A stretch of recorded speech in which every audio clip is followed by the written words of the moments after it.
King Créole a pris son temps pour ramener mes parents, et cela a joué en ma faveur. Avec l'aide de mon ami vaudou, j'ai obtenu une paire de ciseaux. Avec un nouvel élan, j'ai agi rapidement et suis descendu chercher Marie.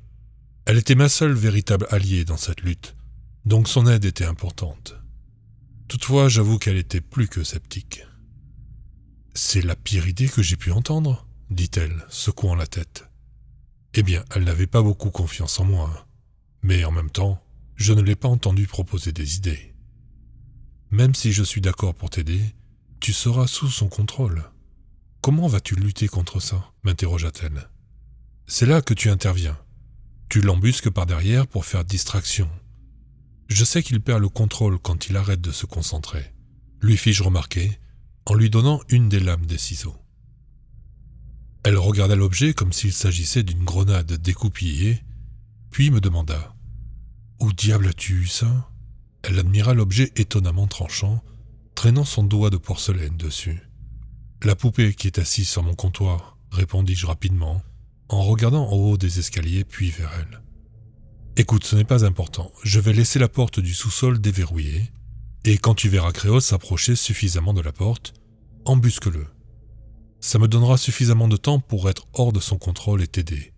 S'il te plaît, Marie, il va tuer mes parents, » la suppliai-je en prenant ses mains et les serrant contre les miennes. Elle tremblait en regardant l'objet, puis a levé les yeux vers moi. « D'accord, oui, d'accord, je ferai de mon mieux, » acquiesça-t-elle, en regardant autour du sous-sol pour chercher une écharpe, la serrant fermement contre ses mains. Je vais l'enrouler autour de son cou et me battre contre lui autant que je peux, dit-elle doucement en s'approchant de moi et me rendant le ciseau.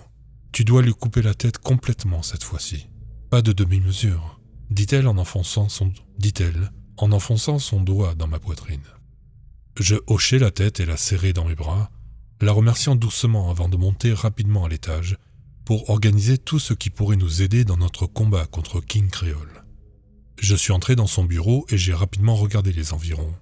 J'ai regardé la seule photo qui lui importait. Charles et sa mère. Je l'ai prise et l'ai mise dans ma veste. Rapidement, je suis retourné au comptoir et j'ai attendu dans un silence agonisant qu'il arrive. Quelques heures plus tard, il est entré dans le magasin avec ma mère et mon père derrière lui. Je n'avais pas vu mes parents depuis je ne sais combien de temps. Et quand ils m'ont vu debout au comptoir, ma mère a poussé un cri et a rapidement perdu connaissance dans les bras de mon père. « Qu'est-ce que tu as fait de notre fils, espèce de taré ?» mon père a crié, ayant évidemment des sentiments mitigés à propos de son seul enfant ayant cette apparence. Créole a simplement ri et a tapé du doigt sur sa canne. Ses yeux de bouton se sont tournés vers moi avec un sourire plus que satisfait. « Travis, mon garçon, tu vas juste rester planté là, hein? Viens saluer ta maman et ton papa, » a-t-il ordonné en claquant des doigts. L'attraction des cordes m'a forcé à me rendre auprès de mes parents, mais au moins il m'a laissé parler. « Papa ?» j'ai réussi à articuler, à travers les larmes refoulées. Je voulais tendre les bras et le serrer fort. Ma mère a commencé à revenir à elle, et elle m'a regardé. Elle a tendu une main tremblante vers moi. J'étais peut-être une marionnette morte vivante, mais j'étais toujours leur fils. « Travis, mon doux garçon, » ma mère a chéri, touchant mes joues peintes et mes cheveux peignés, un sourire forcé sur son visage lorsqu'elle a vu cela. « J'ai toujours su que tu serais beau si tu peignais tes cheveux, » elle a dit avec son sourire aimant. Rien que ça a suffi à me briser. Pour une fois, j'étais reconnaissant pour les cordes qui me maintenaient en l'air, parce que je voulais juste enlacer mes parents fortement et me laisser aller. « Je suis désolé. Je déteste interrompre cette douce réunion de famille, » a interrompu Créole en venant vers nous, souriant alors qu'il frottait la tête de sa canne avec ses mains gantées. Travis ici a été très très méchant. Et malheureusement, je crois qu'une punition s'impose, a-t-il dit en levant sa canne et en claquant des doigts à nouveau. Mon corps est devenu raide comme un piquet, et un sourire s'est imposé sur mon visage lorsque j'ai pris la canne offerte et l'ai levée au-dessus de ma tête. Puis j'ai frappé ma mère à la tête, et un craquement répugnant s'est fait entendre. Elle est tombée sur le sol. Je hurlai intérieurement alors que mon père regardait ce que je venais de faire. J'aurais souhaité pouvoir lui expliquer la raison pour laquelle je l'avais fait, que je n'étais pas sous mon propre contrôle, mais j'ai aussitôt levé à nouveau la canne et l'ai abattue sur sa tête également. « Bon garçon !» a dit Créole en passant son bras autour de moi et en me tirant vers lui. Il sourit et me pinça la joue en prenant la canne de ses mains. Il regarda l'objet et essuya un peu de sang sur l'orbe blanche et me tapota dans le dos. « Sois gentil et emmène-les au sous-sol », a-t-il ordonné en se dirigeant vers la porte de la cave pour la déverrouiller. C'est alors que Marie a surgi dans la pièce et l'a rapidement attaqué. Il n'a guère eu le temps de réagir avant que Marie ne soit sur lui et enroule l'écharpe autour de son cou en le serrant. Comme je l'avais prédit, son contrôle sur moi a disparu et j'ai rapidement sorti les ciseaux. Alors que Marie se battait avec lui, je me suis précipité et je l'ai poignardé dans sa bouche. « Que fais-tu » cria Marie en essayant toujours de le maintenir au sol, pendant que je luttais pour me placer correctement à côté d'elle. Je n'avais pas le temps de lui répondre, alors je lui ai plutôt montré. J'ai tiré vers moi les ciseaux le long de sa bouche et ai fait sauter tous les points de suture. Sa mâchoire s'est complètement ouverte et cette boue noire a commencé à couler de sa bouche. Ensuite, j'ai commencé à mettre la lame contre sa gorge et à trancher autant de points de suture que possible. Inévitablement, il nous a repoussés et a trébuché sur ses pieds. Il pouvait à peine tenir debout tout seul. Une grande partie de boue noire sortait de ses plaies. Créole titubait vers nous. Il a couvert sa bouche pour garder le liquide à l'intérieur et a gardé son autre main sur la canne pour se maintenir debout. Il était clair à présent que la boue noire maintenait d'une certaine manière son cadavre pourri en vie. Donc il fallait s'en débarrasser pour le battre. « Regarde, Charles !» dis-je en sortant de ma veste la photo de sa mère. J'ai retiré la photo du cadre et j'ai planté les ciseaux à travers la photo. À présent, j'osais espérer que cela allait le mettre fou de rage. Il a apparemment pris un second souffle et a bondi sur moi, me plaquant au sol et me battant avec ses poings et sa canne. Il aurait très bien pu me tuer si Marie ne l'avait pas poignardé dans l'œil avec l'un de ses éclats. Il a hurlé comme un animal et est tombé sur moi. Son œil de bouton gauche s'est cassé en deux et est tombé sur le sol. Il l'a regardé avec son œil restant et s'est forcé à se relever. « Tu veux me tuer à nouveau, traîner ?» lui demanda-t-il en tendant la main vers sa canne et en s'en servant pour se relever. Manifestement, sa force faiblissait, car le sol commençait à être recouvert de sa boue noire. « Non, Charles, je vais enfin mettre fin à tout ça, » dit-elle en m'aidant à me relever et en me donnant l'écharpe pour nettoyer mon visage ensanglanté. J'ai également eu du mal à me tenir debout, mais j'ai finalement réussi à brandir ma lame comme un couteau. King Créole était enfin sur le point d'être vaincu, sauf que nous étions dans sa boutique, où il avait tout pouvoir. « Vous croyez vous en sortir facilement tous les deux ?» dit-il en riant, ce qui se transforma en crise de toux lorsqu'il se couvrit la bouche à nouveau. J'étais prêt à tout, jusqu'à ce que je remarque que le mur de poupée vaudou était vide. J'ai avalé une boule dans ma gorge en le signalant à Marie. Nous avons tous les deux regardé autour de nous, puis levé les yeux au plafond, où des dizaines d'yeux de boutons nous regardaient. « Je les avais oubliés, celles-là, » dis-je, ayant complètement oublié les gardes du corps de Créole. Elles nous sont tombées dessus, chacune d'elles nous poignardant avec des aiguilles, des lames de rasoir, ou même de petites griffes qu'elles avaient. Marie n'a pas trop souffert car elle était faite de porcelaine. Donc il était beaucoup plus difficile de lui faire réellement du mal. Mais moi, par contre, je me faisais déchiqueter. Les poupées glissaient le long de mes cordes et prenaient un malin plaisir à me trancher et à me poignarder. Pendant ce temps, Créole luttait pour se frayer un chemin jusqu'à son bureau, probablement pour recoudre les dégâts sur lui-même, lorsque la porte d'entrée s'est ouverte. Et un accent britannique familier a parlé. « Arrêtez de lui obéir !» a crié la mère d'Olivia, son visage marqué par la peur et la détermination. Toutes les poupées vaudou se sont soudainement arrêtées et ont regardé vers l'une d'entre elles, qui un jour faisait partie de leur rang. Créole la regarda comme s'il allait la tuer si elle prononçait un autre mot. Mais cela ne l'a pas arrêtée. « Il nous a tous fait du mal et vous a fait oublier qui vous étiez avant.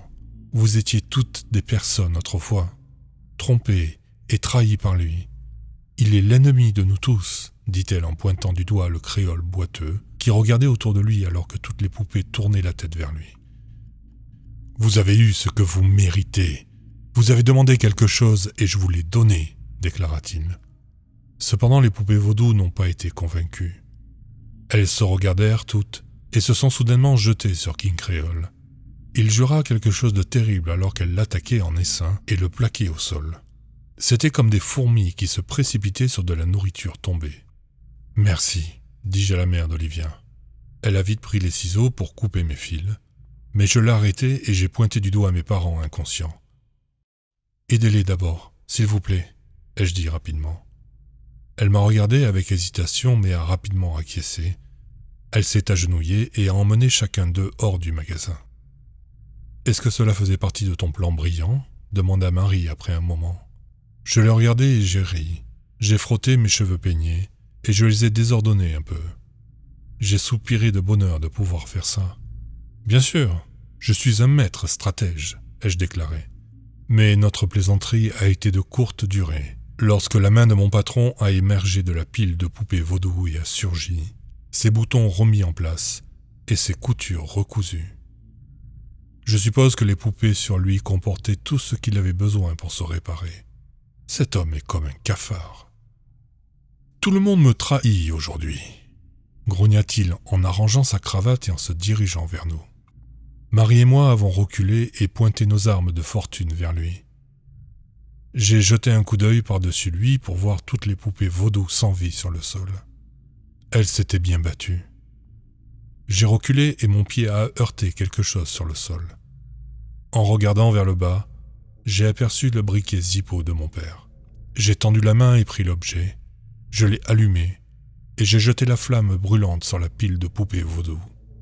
Et elles devaient être faites de produits inflammables, car elles ont pris feu plus vite qu'un feu de forêt. « Non !» a crié Créole, me regardant avec horreur, alors que le feu commençait à se propager dans le magasin. « Espèce d'idiot ! As-tu la moindre idée de ce que tu viens de faire ?» a-t-il dit, regardant l'incendie grandissant. La fumée des poupées vaudou a commencé à s'élever, mais elle a ensuite semblé tourner à un angle de 90 degrés et se diriger vers le sous-sol.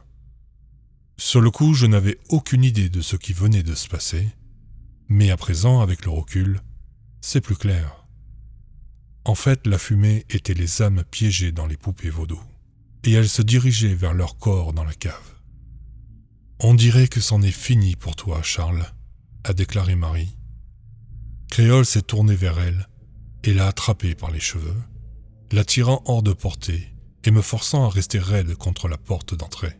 « Oh, ne pense pas que tu vas t'en tirer à bon compte, traîner !» a-t-il dit.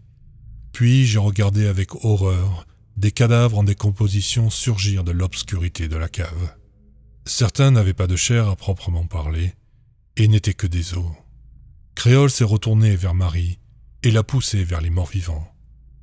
Elle a été saisie, puis démembrée. Je suppose que c'était pour se venger qu'elle les avait mangés, peut-être. Je criai, horrifié que ma seule amie était en train d'être tuée sous mes yeux.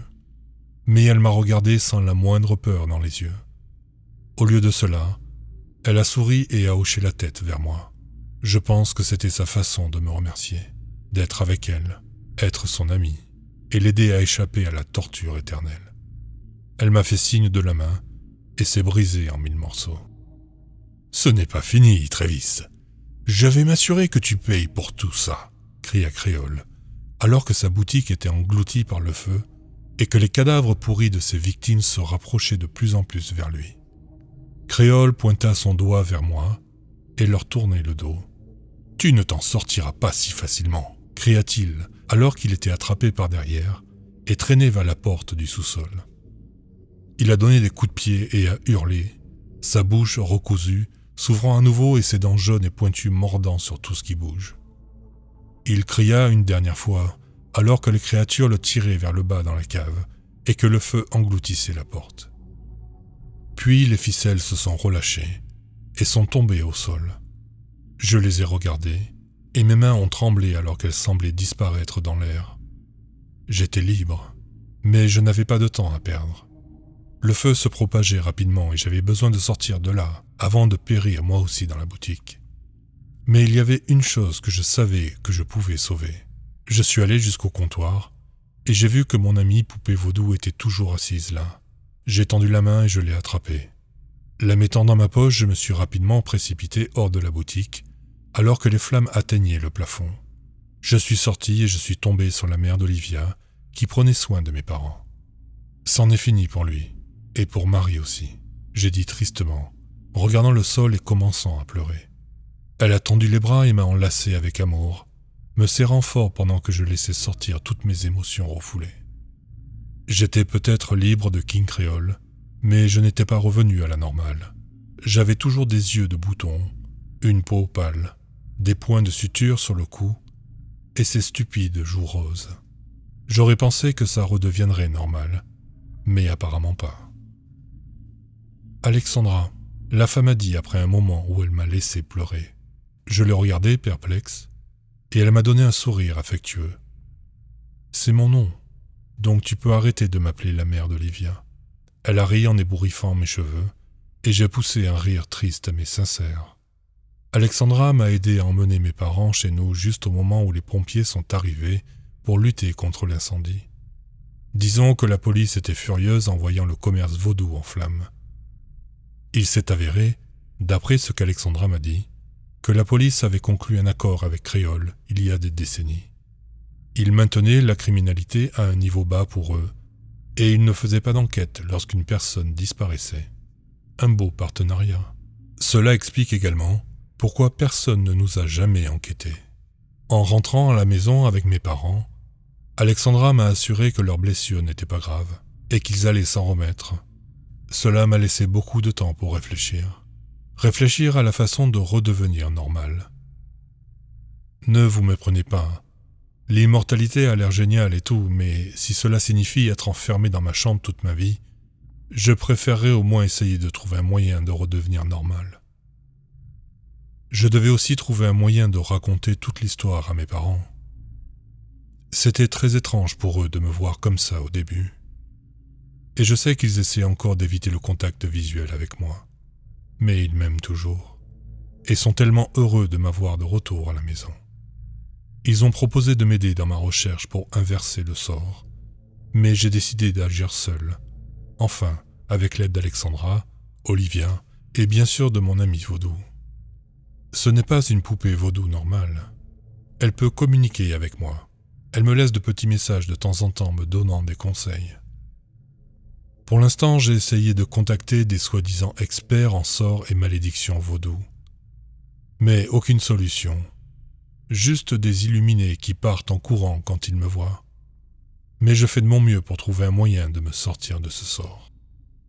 J'arrive enfin à passer de bonnes nuits de sommeil. Mais une nuit, j'ai fait un rêve. Un cauchemar plutôt. J'étais de retour dans la boutique avec les restes calcinés autour de moi. La seule chose intacte était la porte du sous-sol. Tendant la main pour l'ouvrir, je suis entré et descendu les escaliers. Je suis arrivé à la cave. Et là, je l'ai vu, assis dans une chaise en m'attendant. Il m'a regardé avec un grand sourire, un verre de vin à la main. Mon corps s'est figé alors qu'il posait le verre sur la table à côté de lui. Puis il s'est levé, est venu vers moi et m'a donné un sourire encore plus large. « Je te l'ai dit, ce n'est pas fini, Travis. » Il a ri, tapotant ma joue, quand soudain il a fait sortir ses crocs jaunes pointus et s'est penché pour me mordre. Je me suis réveillé en sueur froide, terrorisé. J'ai regardé mon ami vaudou sur ma table de nuit. Et elle savait pourquoi j'étais terrorisé. Elle s'est mise à regarder en direction de la fenêtre. J'ai également regardé dehors. Dans l'obscurité, on ne pouvait normalement pas voir ce qui se tenait là-bas. Mais avec mes yeux en bouton, je l'ai vu, debout, sous le lampadaire. Il a incliné son chapeau vers moi, et lorsque le réverbère s'est rallumé, il avait disparu. Il n'est pas mort, mais je vais m'assurer qu'il le soit.